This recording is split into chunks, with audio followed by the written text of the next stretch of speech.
කාලය නිදහස්. ඒත් වටිනාකම අතිශයින්ම වැඩි.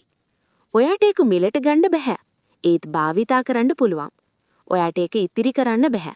ඒත් වැය කරන්න පුළුවන්. ඔන්න ඉතින් ගමක හිටියා තාත්තෙක්. ඔහුට තිබ්බ ලොකු කනස්සල්ලක් තමයි Tamanගේ පුතා ගැන. පුතා ශක්තිමත් තරුණයෙක්. ඒත් ඔහු දවසම කාලය නාස්ති කරනවා. වැඩක් කරන්නේ නැහැ. ඔහේ ඉන්නවා. ඉගෙනීමක් නැහැ, අරමුණක්වත් නැහැ. උදේ ඉඳන් සවස වෙනකම් ගම වටේ ගිහින් කාලය ගෙවනවා විතරයි. තාත්තා මේක බලාගෙන හිටියා බොහෝ කාලයක් තිස්සේ.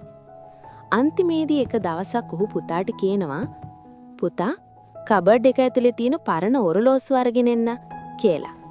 පුතා ගිහින් ඔරලෝසුව අරගෙන ආවා. මේක වෙළඳ පොළට ගිහින් මිනිස්සුන්ගෙන් අහන්න මේකේ වටිනාකම කොච්චරද කියලා තාත්තා කියනවා. පුතා වෙළඳ පොළට ගිහින් මිනිස්සුන්ගෙන් ඇහුවා. රුපියල් 500ක් දෙන්නම්. එක්කෙනෙක් කියනවා. 1000ක් දෙන්න පුළුවන්. තව කෙනෙක් කියනවා. 800ක් වඩේ වෙයි. තවත් කෙනෙක් කියනවා.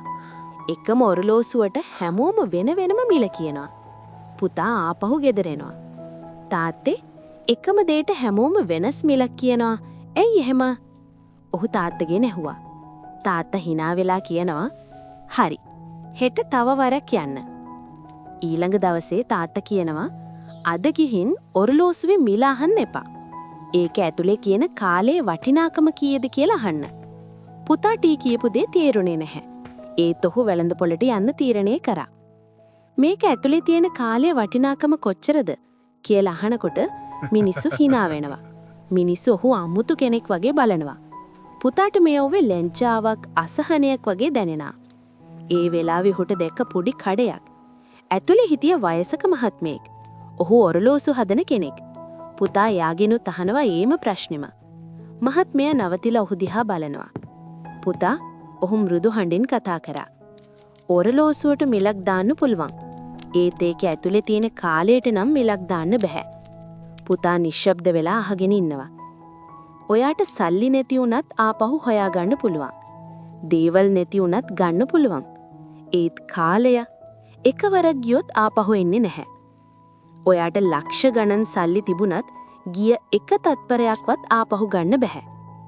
ඒ වචන ටික පුතාට තැදින් දෙනුණා. කාලයට දෙයක් තියෙනවා. වයසක මහත්මයා කිව්වා.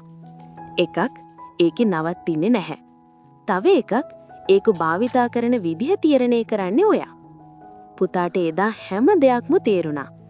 ඔහු ඉක්මනින් ගෙදර එන්න පිටත් වුණා. ගෙදර ඇවිල්ලා තාත්තේ මට තේරුණා. ඔහු කියනවා. තාත්තා hina වෙලා ඔහුගේ උර හිසට අත තියනවා. ඒ දවසෙන් පස්සේ පුතා වෙනස් වෙනවා. උදේට ඉක්මනින් නැගිටිනවා. වැඩ කරනවා. ඉගෙන ගන්නවා. කාලය නාස්ති කරන එක නවත්තනවා. මොකද ඔහු දැන් දන්නවා. කාලය ගත වෙන්නේ නෙවෙයි. එය නැතිවෙමින් පවතිනවා. ඇත්ත කතාව මෙච්චරයි. කාලය නිදහස්. ඒත් වටිනාකම අතිශයින්ම වැඩි. ඔයාට ඒක මිලට ගන්න බෑ. ඒත් භාවිතා කරන්න පුළුවන්. ඔයාට ඒක ඉතිරි කරන්න බෑ. ඒත් වැය කරන්න පුළුවන්. ඒක ගියොත් එය සදහටම ගියා. ඒ නිසා ඔයාගේ කාලය නස්ස කරන්න එපා.